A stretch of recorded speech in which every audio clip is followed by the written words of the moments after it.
Peggy 18.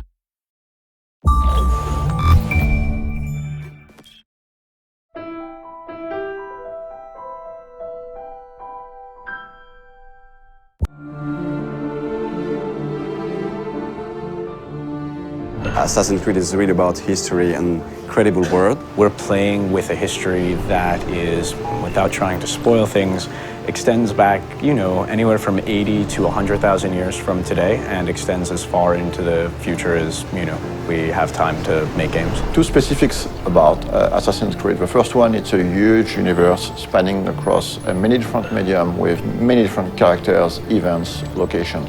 The second one is the community. The community on Assassin's Creed is extremely knowledgeable about this universe and also has very high expectation about what's coming next in terms of story. So putting all these things together, we realized it was time to fit everything into one reliable source of information. Actually, it really has been a back and forth process between the encyclopedia writers and the games writers to make sure that all the content of the book, of the encyclopedia, is really accurate. Well, we start by going through all the data, and then we would decide on what articles we wanted to do. And once we had that settled, we would write down a brief description of the article, send it out to the external writers, who would then return the full content to us. The best part about this project was adding new content.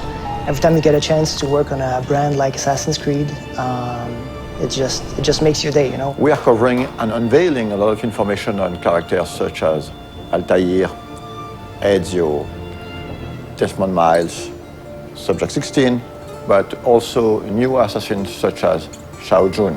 One of the very first challenges was dealing with so much data. Assassin's Creed has been around for a while and has a wealth of information from both the story standpoint within the game universe and just history in general. So going through all of that and figuring out what might be most interesting to put in the encyclopedia was very much the first challenge that I encountered. The franchise isn't defined necessarily by a single character, it's defined more by these institutions.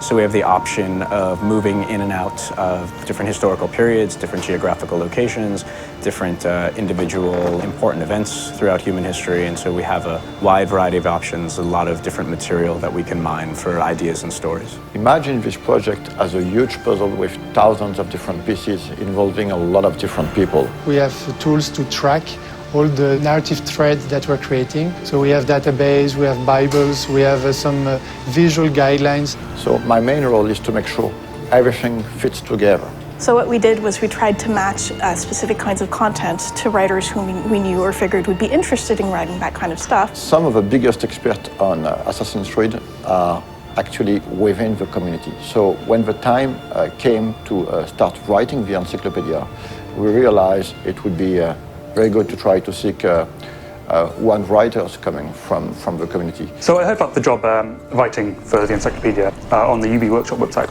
and I thought, well, it's about video games and it's about history, so it seemed perfect for me. We were really surprised by the reaction. We got hundreds of submissions, and some of them were very, very good. Well, most of the stuff I wrote was biographies, so of both the characters purely from the games and historical figures behind it. Make a long story short, instead of hiring one person, we finally hired 5 writers coming from the community. What I tried to do is dispatch the articles based on some of the test submissions they'd sent in, seeing what they liked to write best, and then we kept it contextually similar. We try to minimize the risk of bad overlapping and maximize the opportunities of cross-referencing.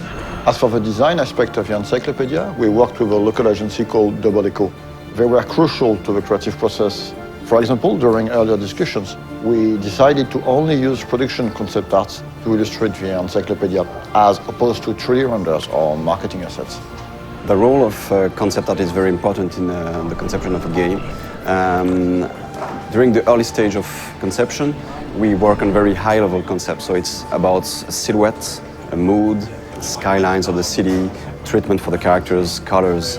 It's quite remarkable how much of the stuff does have its ties to reality and things that really happened. And I'm pretty sure that readers will discover some really interesting and new information. For example, in the encyclopedia, we're gonna reveal some information about the Templars. among other things. But actually, the encyclopedia is going to have some spoilers, so if you haven't played the game, just wait to read it. This encyclopedia is available in Europe in the Animus edition that you can find at retail. For more information, check on assassinscreed.com, and it is also available as a standalone worldwide on ubiworkshop.com.